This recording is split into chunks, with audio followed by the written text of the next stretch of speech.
So back in Nigeria, like I was saying, I had this very big wardrobe. When I feel these things that I've been describing, I just go there to sit. I sit there, and it is very funny because I'm claustrophobic. So imagine me having the fear of tight places. Now going to sit in a tight place that has doors. Like, do you get depression is crazy.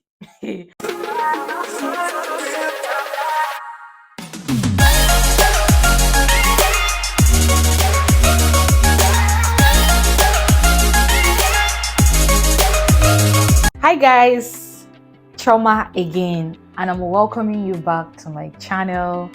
Thank you for joining me today. If it is your first time here, you're welcome.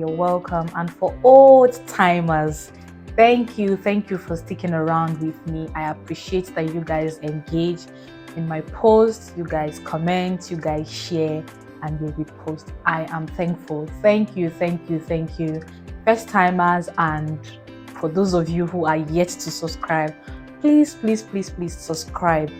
subscribe. Turn on your notifications, like your post notifications, so that you know when we make a post. You guys know how we do it. We talk about things that relate to mental health, especially anxiety disorder and clinical depression.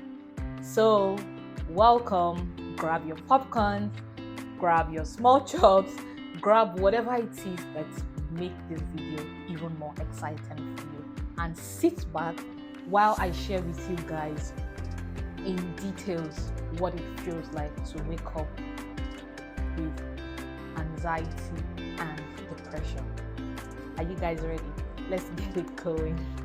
So with anxiety disorder and depression, people have different experiences. Like, people experience it differently. You know, what may happen to Mr. A may not necessarily be what will happen to Mr. B or C or D. Yeah.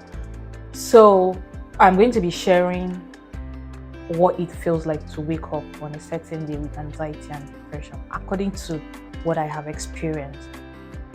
So, have you ever woken up from a nap and you're confused, you're wondering what side of the bed or even what side of the room you are in?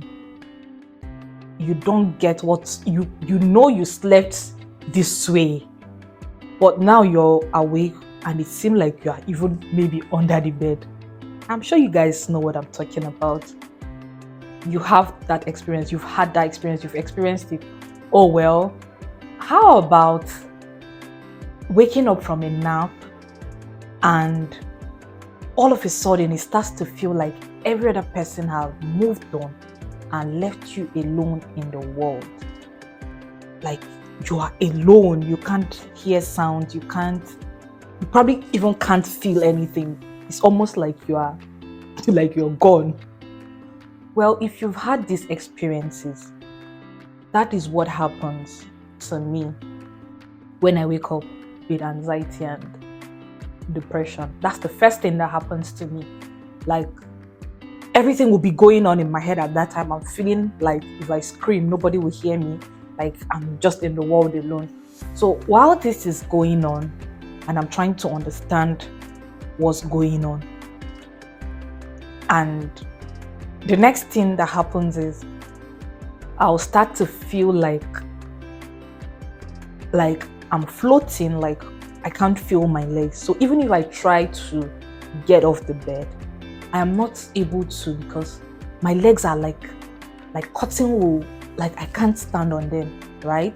So while that is happening and I'm wondering, I'm alone, I don't know where I am I even in the world? Am I in Jupiter or something? Do you get? As that is going on, my mind begins to race. You know, my mind begins to beat very fast. Let me give you what that looks like.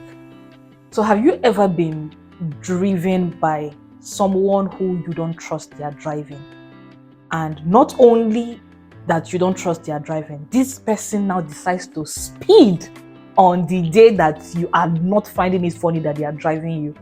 You know, when the person is going on that high speed, it's almost like you're helping them match brake because you're scared. You don't know if you guys are going to crash. Yes, so you know that thing that happens to you, like your heart is beating and you're palpitating. Yes, that is what will be happening to me, you know, alongside those other things that I just mentioned. They'll just be going on and on and on. You guys be going on like that.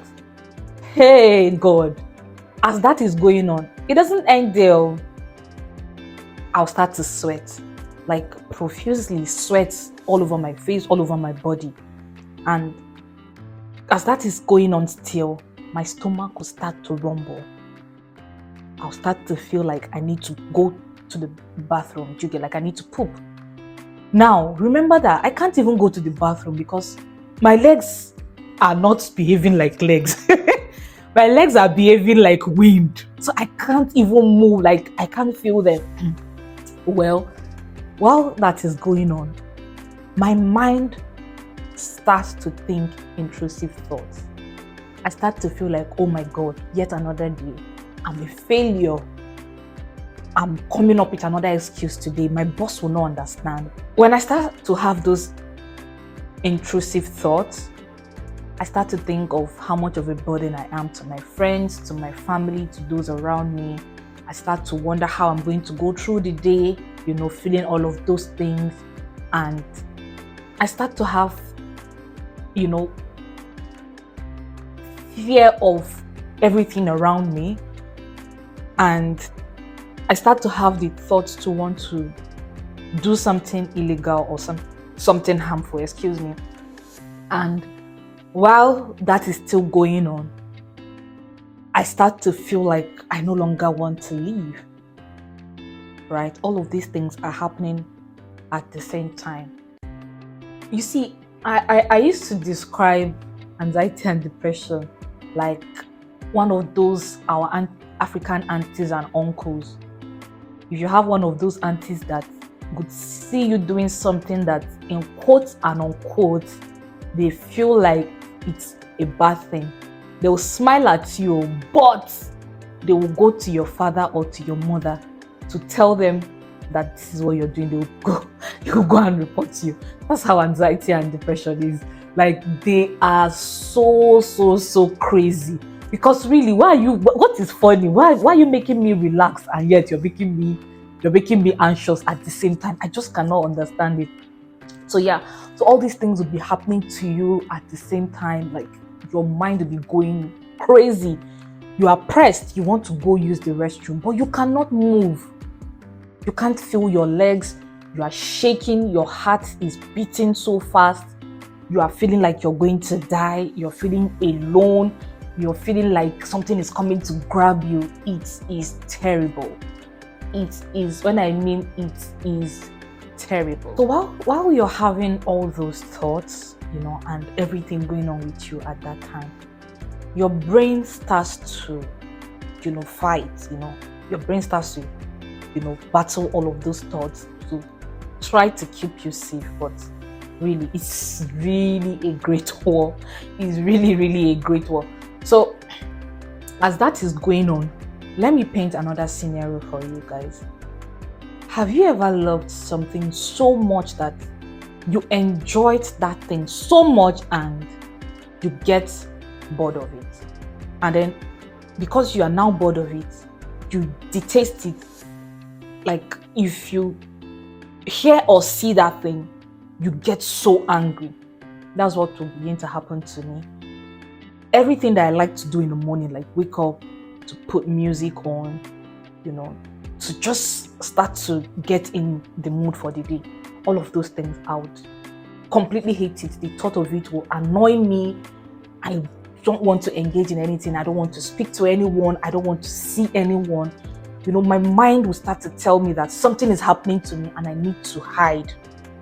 So immediately I'll start to feel like locking myself up. I'll start to feel like I need to be inside of the wall. Like, if you break your wall open and sit in the bricks, like in the block, that's how I like to feel. Like, I start to feel that way and I want to sit just there so that the wall can shield me from what's going on at the time.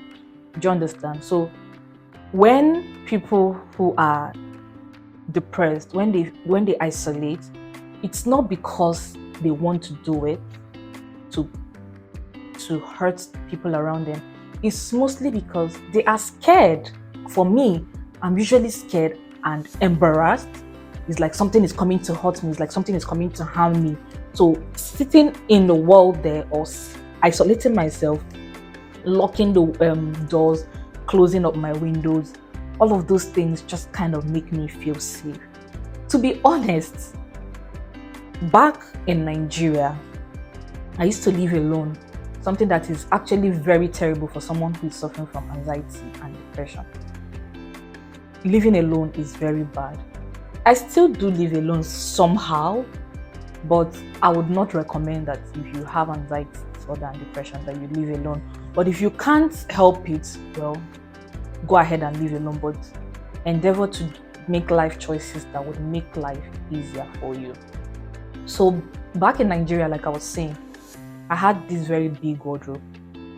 When I feel these things that I have been describing, I just go there to sit. I sit there, and it is very funny because I'm claustrophobic. So imagine me having the fear of tight places, now going to sit in a tight place that has doors. Like, do you get? Depression is crazy. It is really crazy. So I'll go there and sit in that place because I have like clothes hanging. I like to feel those clothes touch me. It makes me feel like I'm being hugged. It makes me feel like I'm there with someone. So I would sit there and I'll cry.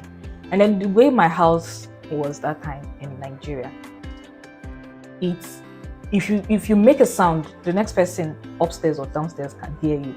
So I stay there and I scream because I do not want the sound I'm making to, go out, because it will make me more embarrassed to get.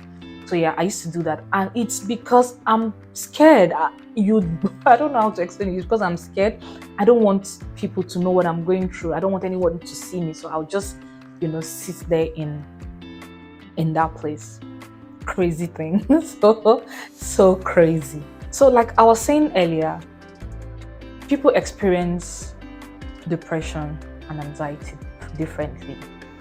Whether you have a severe case or a mild case, the experiences are usually so different. So I have had days when I didn't want to eat at all. I could go days without eating. And I've also had days when I didn't bother about anything but food. I would eat and eat and eat and eat. I've also had days when I didn't get one sleep. Like I would go days without sleeping. And you know what that would do to me? It will make me even more anxious, even more depressed, because my body needs sleep. I've also had days when I would sleep and sleep and sleep, So depression is just, I don't know if I'm making sense so far. Like, the thing is really very funny. It's really funny. I've had days when I wanted to be clean, make everywhere clean and tidy. I've also had days when I don't care. I've gone 7 days without bathing. Okay, I'm telling you, I have gone even longer without bathing, without talking to anyone. I would close my doors, close my windows. I wouldn't let light come into my room. Do you get? So the darker, the safer in my head. Do you understand? So it's terrible. It's really, really terrible.